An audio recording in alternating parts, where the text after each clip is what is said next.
এখন দুইবারের বিশ্ব চ্যাম্পিয়নদের যদি হারাতে পারে তাহলে ওই প্লেয়ারদেরকে কেন আপনারা আইপিএল নেন না? এম এস ধোনি জাস্ট একটা প্রশ্ন রাখছে, তিনি জাস্ট ক্লিয়ার করে দিতে চাই, জাস্ট পরে বলতে, সেটা হচ্ছে প্রথমত জাস্ট একটা কথা দেখেন যে দুইবারের বিশ্ব চ্যাম্পিয়নদেরকে যদি আমরা হারাতে পারি তাহলে অবশ্যই ওই দলে কিছু ক্যাপাবিলিটি প্লেয়ার রয়েছে।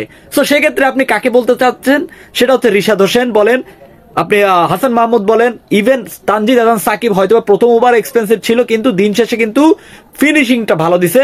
তাসকিন আহমেদের কথা আপনি হয়তো নাও বলতে পারেন, শামীম পাটোয়ারির কথা আপনি হয়তো নাও বলতে পারেন। কেন বলবেন না? কারণ হচ্ছে আপনি অস্ট্রেলিয়ার যে প্লেয়ার, ঘরোয়া ক্রিকেট লিগ, যারা কখনো আন্তর্জাতিক ক্রিকেটও খেলে নাই, তাদেরকে দিয়ে আপনি কিন্তু আইপিএলটা খেলান, কিন্তু বাংলাদেশের কোনো মেইন প্লেয়ারদেরকেও নিয়ে খেলান না। কেন খেলান না ভাই? এখন আমি যদি বলতে যাই তাহলে রাজনৈতিক কিছু আলাপও আসতে পারে এখানে। রাজনৈতিক যদি কিছু না থাকে তাহলে আপনি তাসকিনকে কেন নিবেন না?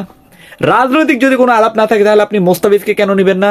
রাজনৈতিক যদি কোনো আলাপ না থাকে তাহলে 150 কিলোমিটার গতিতে বোলিং করা নাহিদ রানাকে আপনি কেন নিবেন না?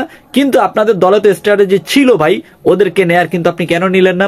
সো জাস্ট একটা কথা ক্লিয়ার যদি করতে চাই, সেটা হচ্ছে আমাদের আজকের যে পারফরমেন্স ছিলেন, মোস্তাফিজুর রহমান ছিল না, সাকিব আল হাসান ছিল না, তামিম ইকবাল তো এমনিতেও নাই, আরো কিছু মেন ব্যাটসম্যান ব্যাটার ছিল না। সো সবকিছু মিলিয়ে এই দলটাকে আপনি কেমন দেখতেছেন? এই দলটার মাঝে কি প্রতিভা রয়েছে কিনা? হাসান মাহমুদকে আপনি বাদ দিতে পারবেন না। আর আপনার যে ইয়ারকার গুলো মারছে লাস্ট ওভারে, ওই তখন যে একটা ভাইব ছিল, লাস্ট ওভারে 11-10 রান দরকার ছিল, কিন্তু রবম্যান পাওয়েলের মতো একটা হার্ড হিটার বলেন, সেটেল বলেন, সবকিছু মিলিয়ে ওর গা ছিল একদম গরম এবং আপনার বলগুলো দেখছিল ফুটবলের মতো। তারপরেও হাসান মাহমুদ যে ইয়ারকার গুলো মারছে ভাই, আনবিলিভেবল, আনএক্সপেক্টেড এবং অপ্রত্যাশিত ছিল। সো সবকিছু মিলিয়ে all credit goes to Hasan Mahmud, Sheikh Mehedi, Shamim Patwari. এদের নাম না বললেই নয়। শামীম পাটোয়ারিতে 12 বলে 27 রান করছে ভাই, ওর ছক্কাগুলো দেখেন, ওরা দেখায় এতটুক কিন্তু কাজ করে এত বড়। আপনি শামীম পাটোয়ারির মতো একটা টি-20 স্পেশালিস্ট ব্যাটসম্যান, হয়তোবা শামীম পাটোয়ারি আগে স্ট্রাগল করছিল কিন্তু দিন শেষে কিন্তু তিনি তার উন্নতির জায়গাগুলো আপনি একদমই দেখতে পাচ্ছেন।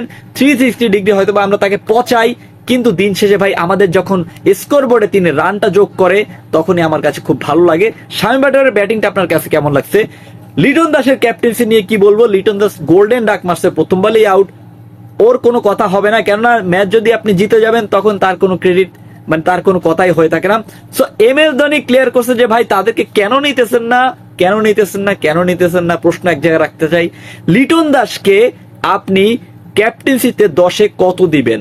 আমি পার্সোনালি 7 দিব, কেননা ক্যাপ্টেন্সির রোলটা থাকে বোলিং চেঞ্জের ব্যাপারটা। ক্যাপ্টেন যদি রান করতে পারতো তাহলে ব্যাপারটা ছিল অন্যরকম। আপনি কত দিবেন? আর হ্যাঁ, ইম্পর্টেন্ট একটা প্রশ্ন, সেটা হচ্ছে কয়টা বাজে উঠে বাংলাদেশের ক্রিকেট ম্যাচটা দেখেছিলেন? প্লিজ কমেন্ট করে জানাই দেন। ধন্যবাদ।